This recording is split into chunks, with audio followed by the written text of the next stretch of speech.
কেমন আছো বন্ধুরা? আশা করি সবাই ভালো আছো। সবাইকে আন্তরিক শুভেচ্ছা জানিয়ে আজকের ভিডিওটি শুরু করছি। আজকে ভেজিটেবিলের উপরে দেখাবো। তো ভেজিটেবিল মানে নিরামিষ নয়, পেঁয়াজ রসুন দিয়ে ভেজিটেবিলটা হবে এবং ভেজিটেবিলটি ভাপা করব। তো এই ভাপা ভেজিটেবিলটি খেতে খুবই সুন্দর হয়। তো চলো তোমরা দেখো কিভাবে আমি ভাপাটা রান্না করছি। ভেন্ডি অথবা ঢেঁড়সের সব ধরনের রেসিপি যখন আমাদের রান্না করে খাওয়া হয়ে গেছে, তখন এই রেসিপিটি একবার রান্না করে খেয়ে দেখো বন্ধুরা। আগের রেসিপির স্বাদগুলো কিন্তু অতি অবশ্যই তোমরা ভুলে যাবে। মেন উপাদান তো ঢেঁড়স লাগছেই, ছোট বড় মেশানো আছে এইখানে। তো কীরকম সাইজের করে কাটতে হবে দেখে নাও তোমরা। আমি দেখিয়ে দিচ্ছি, একটু বড় করে কাটলে ভালো হয়। যদি বড় করে কাটা ঢেঁড়স খেতে কারো সমস্যা থাকে, তাহলে ছোট ছোট করেও কেটে এই রেসিপিটা রান্না করা যেতে পারে।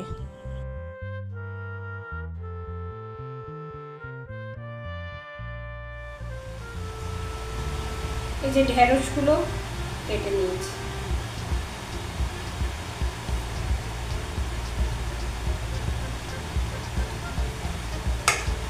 আর সাথে আছে পেঁয়াজ, রসুন, টমেটো,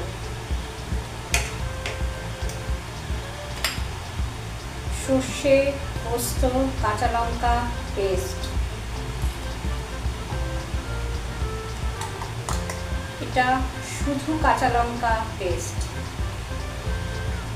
রান্নাটা তাহলে করছি, দেখো। সর্ষের তেল দিয়েছি, গরম হয়ে গেছে। প্রথমে আমি ঢেঁড়সগুলো দিয়ে দেব।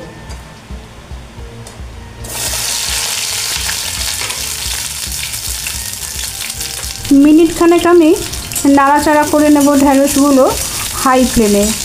তারপরে 1 মিনিট পরে আমি গ্যাসের ফ্লেমটা কমিয়ে দেব, দিয়ে আমি কিছু উপাদান মেশাবো। করে উপাদানগুলো মিশাচ্ছি বন্ধুরা, দেখে নাও।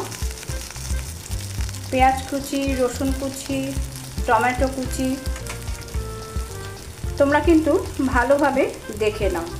আমি অনেক ধীরে সুস্থে দেখাচ্ছি। যারা নতুন রান্না করছো তারাও কিন্তু এই রান্নাটা অতি সহজেই করতে পারবে। তোমরা দেখছো কুমকুমের রান্না সবসময় চেষ্টা করে যে কোনো কিছুই একটু অন্যভাবে রান্না করার। ভেন্ডি অথবা ঢেঁড়সের এই রেসিপিটি ভাতের সাথে তো ভালো লাগবেই, তাছাড়া রুটির সাথেও খুবই ভালো লাগবে। আর যারা ভেন্ডি বা ঢেঁড়স পছন্দ করেন না, তারাও কিন্তু এই রেসিপিটি খুবই পছন্দ করবেন। আমি কিন্তু গ্যাসটা অফ করে দিয়ে এটা মাখাচ্ছি। প্রথমে তেলটা গরম হওয়ার পরে আমি ঢেঁড়সগুলো দিয়ে ঠিক 1 মিনিট আমি একটু নাড়াচাড়া করে নিয়ে গ্যাসটা অফ করে দিয়ে তারপরে সমস্ত মশলাগুলো মিশালাম। এবারে আমি গ্যাসের ফ্লেমটা অন করে দিচ্ছি, দিয়ে এবার চাপা দিয়ে দেবো, দিয়ে কমানো থাকবে। তাহলে এটা ভাপা হোক, একটু বাদে আবার ফিরে আসছি। 5 মিনিট ঢাকা দিয়ে রেখেছিলাম। পেঁয়াজ আর টমেটো থেকে ভালোই জল বার হয়েছে। আমি একটু দেখে নিই ঢেঁড়সগুলো আর সিদ্ধ হতে কতটুকু বাকি আছে।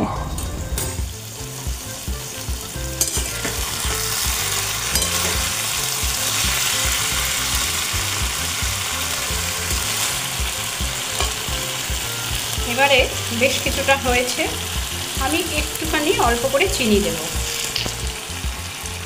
এই যে ছোট্ট একটা চামচের 1 চামচ দিয়ে দিলাম, একটু নুন ঝালটাকে ব্যালেন্স করার জন্য।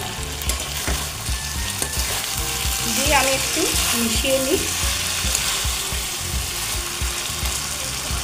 এই রান্নাটি আমাকে আমার এক বান্ধবী শিখিয়েছে, মানে আমি তার কাছ থেকে এই রান্নাটি শিখেছি।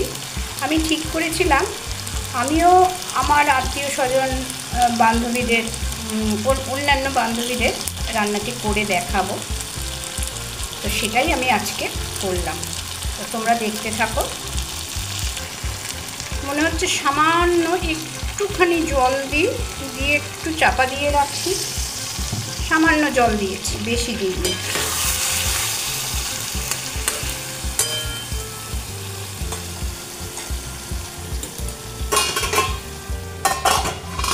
ঠিক 1 মিনিট বাদে খুলব।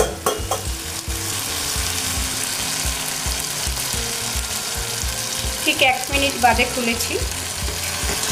এবারে গ্যাসটা অফ করে দেবো। পুরোটা রেডি হয়ে গেছে। বেশিরভাগই আমি নিরামিষ রান্নাই দেখাই, তো আজ ঢেঁড়সটা ভাপা করেছি, একটু পেঁয়াজ রসুন দিয়ে করলাম। তা দেখো বন্ধুরা,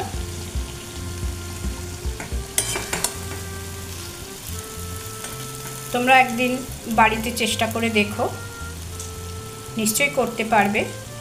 এটা খেতে অতি অবশ্যই খুবই ভালো হবে। পুরো রেসিপিটি তোমরা কিন্তু আমাকে জানিও। আমাকে না জানালে আমি কিন্তু উৎসাহ পাই না। রান্নাটি যদি ভালো লাগে তাহলে একটা লাইক করে দিও। আর যারা আমার চ্যানেলটিকে এখনও সাবস্ক্রাইব করোনি তাদেরও সাবস্ক্রাইব করার অনুরোধ করলাম।